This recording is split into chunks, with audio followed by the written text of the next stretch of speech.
Hi, everybody. In this lecture, I'm talking about the National Interprofessional Competency Framework that was put forth by the Canadian Interprofessional Health Collaborative in 2010. So to start, what is interprofessional practice?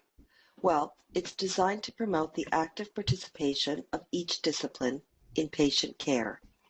It enhances patient and family-centered goals and values, provides mechanisms for continuous communication among caregivers, optimizes staff participation in clinical decision-making within and across disciplines, and fosters respect for disciplinary contributions of all professions. So why this focus on interprofessional healthcare teams? Interprofessional practice is not revolutionary, but evolutionary. This means that we've taken team-based approaches for quite a long time, and we know that within nursing. However, there's a need for system-wide changes in a rapidly unsustainable system. So why is this a priority goal right now? Well, healthcare in Canada has to transform to address the increasingly complex and the rapid changing needs of growing and diverse populations. And at the same time, we must manage healthcare costs and resource issues. So within our healthcare system today, we have issues with people accessing primary care. A lot of people, particularly in rural areas, are unable to find physicians. There's issues of right care, right time, and right place. And an example of this would be when people are going to the emergency room rather than seeing their family physician or even a walk-in clinic because there is a lack of availability. That's not care in the right time and right place. There's increased need for chronic disease management with increased numbers of people living with chronic diseases. There's a need to rationalize healthcare costs and resources. Our system is becoming increasingly complex, and we have philosophies now in place, such as the client as the center of care, or notions of self-directed care in which clients are partners. These are some of the things that make a need for healthcare professionals to work together differently than they have in the past, to work more interdependently, to communicate, to consult, to collaborate with one another in order to improve healthcare delivery and efficiency. This is the impetus for interprofessional practice. And interprofessional collaboration has been shown to positively impact a number of important areas.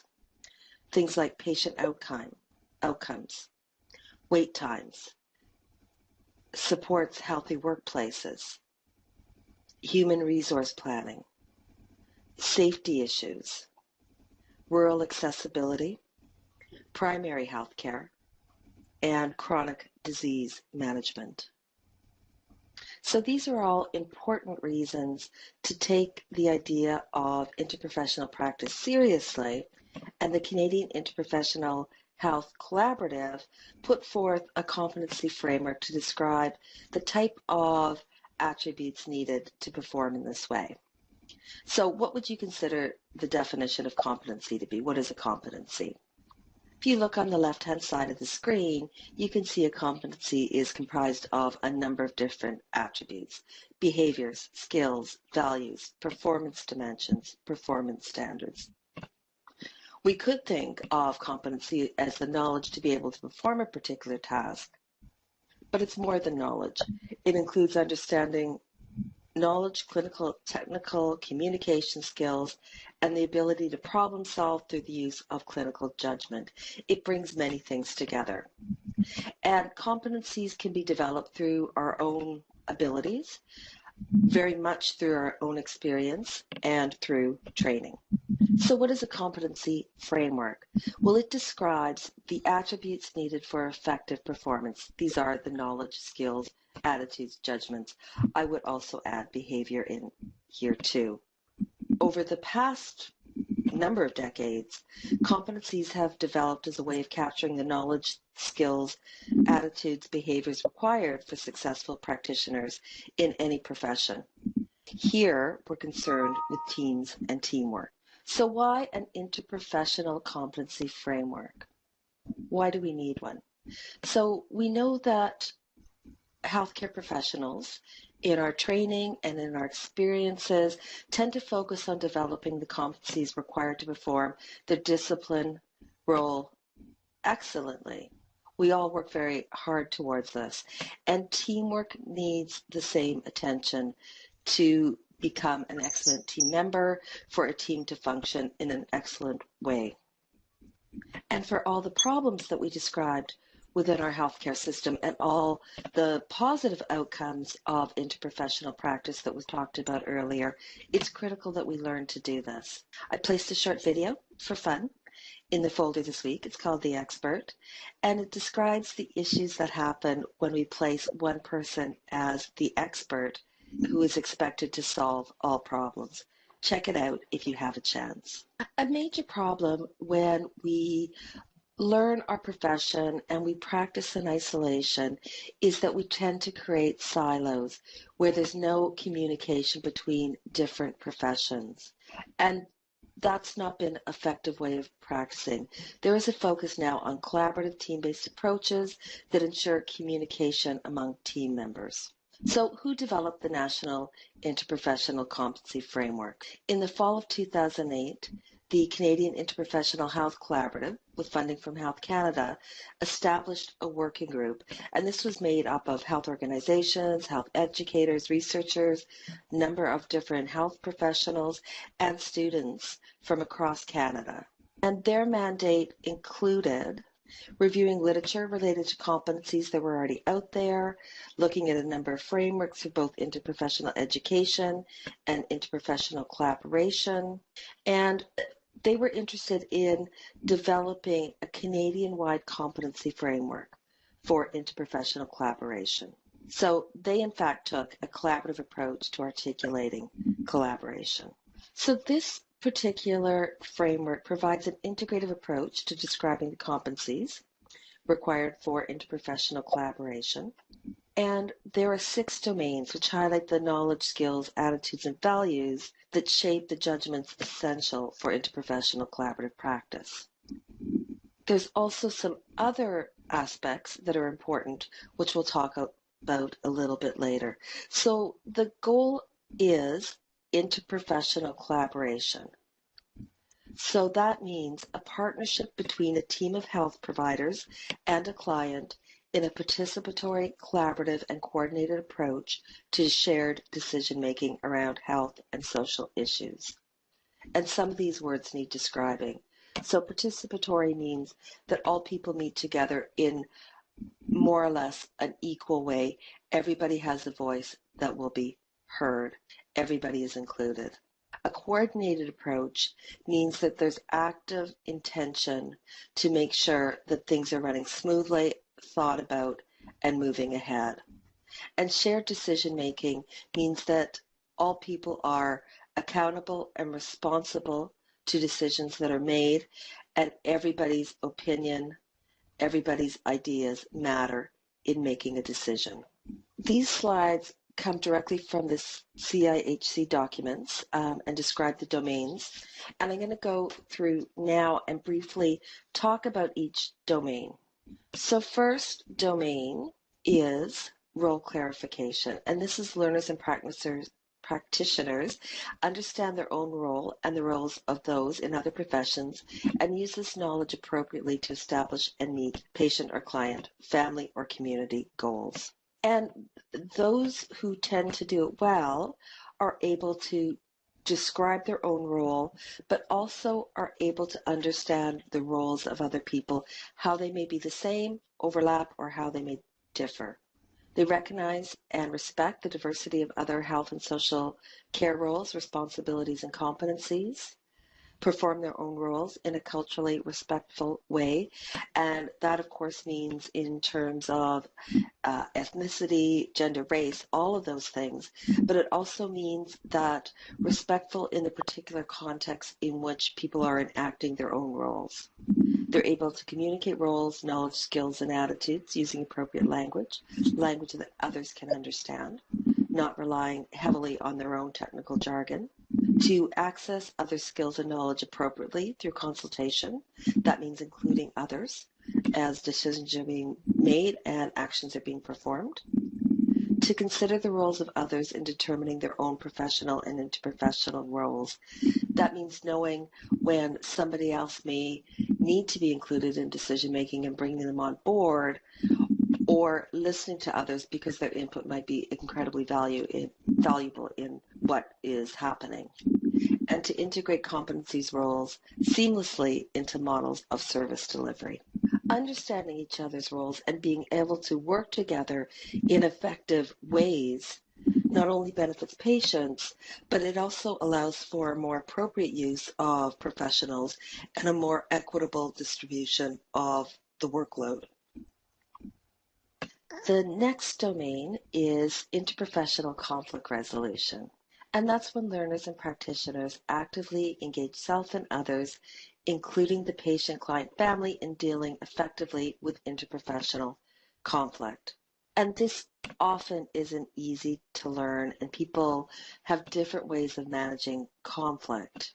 So it's when everyone around the table, including the client, patient, family, community, or group, actively engages in addressing disagreements and responding effectively to any conflict that arises. So how does this work? Well, it's holding a value that conflict has a potential for a positive outcome. The conflict itself is not a negative thing or a blocking thing, that through working through the conflict, everybody can come to a better solution or a better outcome and understand each other more so. It helps to identify situations that could lead to conflict. And for us, as professionals, these can be things like role overload, role ambiguity, differences in the goals that we might have. There's a need to know and understand strategies for dealing with conflict. And really importantly is to establish a safe environment where different opinions can be shared. In general, there needs to be an openness and goodwill among all members of the team.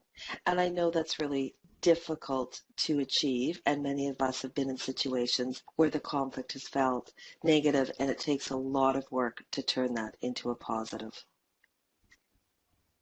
The next domain is team functioning, and this is where learners, practitioners understand the principles of team dynamics and group processes to enable effective interprofessional team collaboration. For safe and effective working relationships, for the respectful inclusion of patients, families, groups, communities, there is a need for trust, mutual respect, being available to one another, open communication, attentive listening, all those things. Those are all characteristics of cooperative relationships. And it's important that everybody share information that is needed to coordinate care. So how does this work? It's understanding the process of team development and regularly reflecting on team functioning, respecting the ethical values of team members, communicating clearly and frequently, confirming, adjusting care plans as needed, and respecting all members' participation in decision making. And this is particularly important in complex situations in which there is a need for strong communication, problem solving, and decision making in order to reach the best outcome. And some of the readings within the course will give examples and tools for team functioning.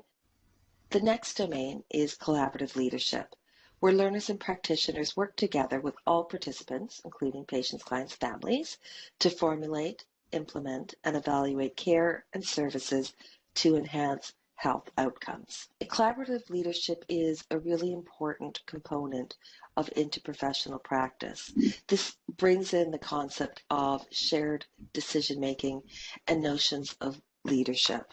This is where one person within a group is not the designated leader at all particular times. Leadership is shared, and leadership is shared with everybody, and it tends to be the best person for the role at any particular time, in which case patients or clients may also be leaders or have leadership roles among a team. So collaborative leadership implies continued individual accountability for one's own actions, responsibilities, and roles within one's disciplinary scope, and of course respecting that of others.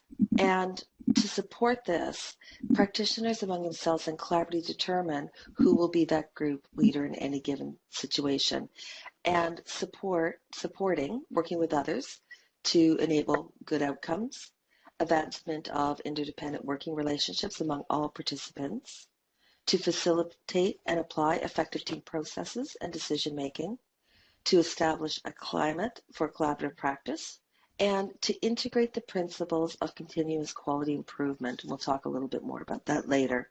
So it's very much the idea is that leadership does not rest with any one team members. It's everybody's role to be a leader. Patient, client, family, and community care is also one of the domains. And this is when learners practitioners seek out, integrate, and value as a partner the input and engagement of anybody, patient, client, family, community, in designing and implementing care services. And typically this happens right from the get-go. So how does this work? Well, we support the participation of our families, our patients, our communities as partners of care. So care is not so much as provided to, but developed with. Information is shared respectively, and we listen respectively to every member of this particular team. This intensifies it a little bit more in that includes patients, families, communities, right from the get-go. Interprofessional communication is also important, and this is where learners and practitioners from varying professions communicate with each other in collaborative, responsive, and responsible manners. So how does interprofessional communication work? I know we've all had a lot of practice with this. It's actively listening to other team members. It's trying to come to a common understanding of care decisions, develop trusting relationships with team members, and to effectively use information and communication technology. And for fun in the folder, I put a little video, which is a conference call in real life. Please check it out if you have a chance. Surrounding these 6 domains are some aspects of the environment in which we work. And one is this idea of complexity, where situations may go from simple to complex, and that influences the type of interprofessional practice that we may need to engage in. So you could consider if somebody with a sprained ankle from a different perspective. So for example, a recreational runner, that person may only need to see 1 or 2 healthcare providers. The impact on their life is minor. So there isn't a huge need for collaboration among team members. However, if a member of the national soccer team had a sprained ankle, that has a significant impact on their life and on their career, and will likely require a much larger team of healthcare providers to get that person up and running again. And if we consider the situation of a single mother of a toddler who lives on a 3rd floor walk-up apartment who has a sprained ankle, then we have another situation that's much more complex. And the team needs to work together strongly to make sure that she's fine and her child's fine. And because she may have limited means and multiple other health problems, there may be a need for the team to be not only interprofessional, but intersectoral and bring in issues around transportation, income, childcare concerns. So working with other services, other institutions beyond that of healthcare. So complexity influences how interprofessional collaboration takes place. There's contextual issues. This considers the importance of the different contexts in which this interprofessional collaboration takes place. So it will look different whether you're working in a rehab site, a residential site, or pediatric care. And in some units, time makes a difference. So in some units, people are very stable, teams are very stable, patients or clients are accessing services for a long time. In other units, it may be that there's only a short period of time that people get to know each other and work together. So if you think of an emergency unit or a high turnover acute care medical unit, You may come on shift, you may only be there, particularly if you're a floating nurse, and have very little time to get to know the team and how to work together. That brings its own challenges. Versus a community setting that may be taking care of families who have children with disabilities, in which people are there for a long period of time, things are quite stable, that would be a different situation. The capacity of the individual also determines what they bring to it. So things like your own emotional intelligence, how you manage conflict, what your background is with that, what your experience in teams has been. And there's quality improvement. There's an important relationship between interprofessional collaboration and quality improvement. They both go hand in hand and they both influence each other. And that's about making sure about aspects of patient safety, trying to develop positive patient outcomes. So when issues are addressed in a collaborative way, this improves the health outcomes in a population or improves the experiences for people in institutional care or being discharged across care. And this helps to ensure continuous quality improvement. So this lecture briefly described the domains and the aspects of the competency framework, and over the term, you'll have more chance to work with us. Thank you.